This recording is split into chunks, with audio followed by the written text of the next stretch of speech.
Hello and welcome to this tutorial. In this tutorial we'll be reviewing C Sharp constructors. So now I'm here inside the student class, okay, and it has only a single property which is the GPA.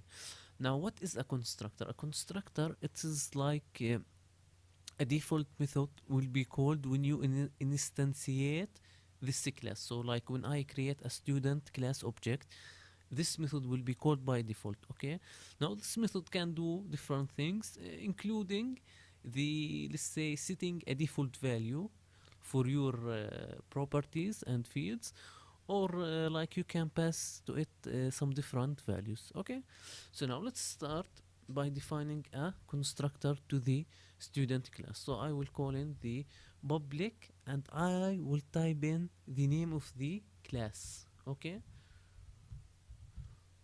so to define a constructor to this class, we need to call in the public, okay, and the name of the class. And as you notice, it's a constructor.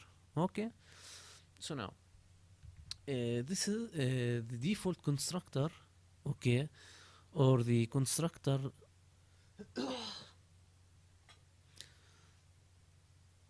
that is by default defined by, let's say, C Sharp compiler.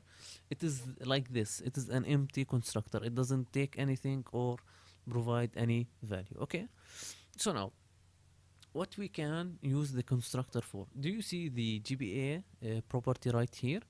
We can like give it a default value. So if I come over here and say GPA, I want you to be by default 2.0.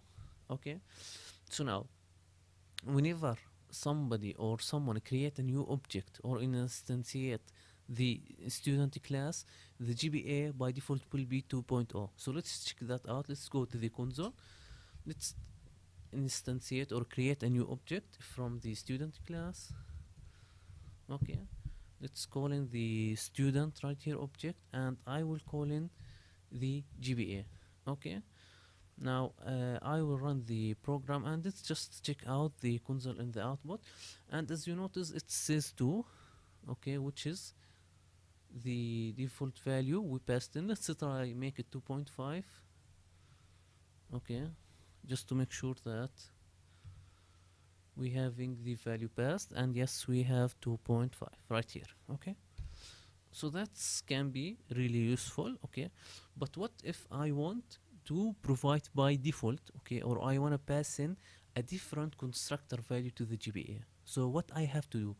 Now let's go back to the student class. Okay, now we can come over here and just like if you've seen the methods tutorial, we can just define over here a parameter, and that parameter can be GPA. Okay, now by default, whenever somebody need to create a new object or instantiate the student class, he need to pass in the GPA default value. Okay, let's check out the program. Now notice in the program we have an error right here. Okay, and as you notice it says the error that we need to pass in the default value for the GPA. Okay, so let's do that. Let's say 3.5, and let's hit run. Let's see if we get a default value of 3.5, and yes, we do. Okay, so that's a really good use to the constructor to pass in default values and use it. Now what if I want to, let's say, to have different value passed in? Okay, so I want to allow the anybody to use my student class, create a new object and pass in a value, or not to have to pass a value. Okay, just like let's say I want it to be by default another value. Okay, so he doesn't need to pass in any value, so we will call in the student. Okay, and we will say that the GPA by default is 2.1. Okay, so now if I come back over here, now notice I will not get an error. Okay, and if we run the application right now, we will get the default value of 2.1. Okay, So we can come over here, okay, and do some polyformism, okay.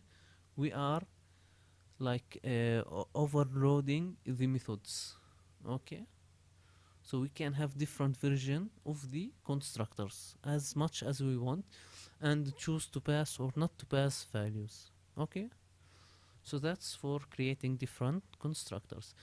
Now let's go more deep, okay. What if I don't want, let me just clear that, okay. What if I don't want anybody, okay, to see the default constructor and pass in the value? I will make this private, okay.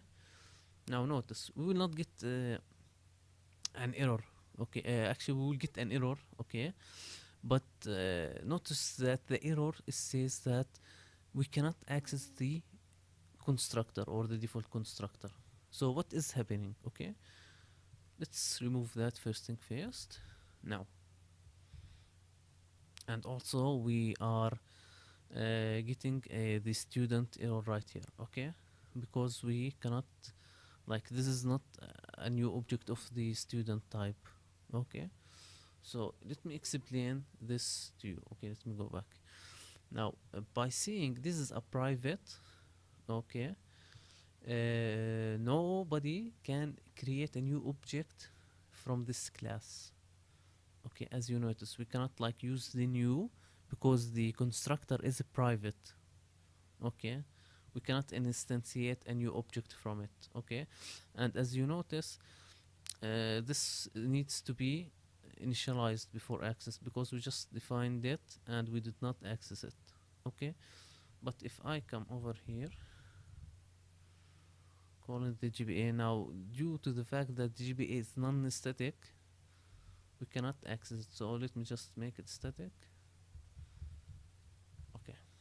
And let's try to run the application, okay.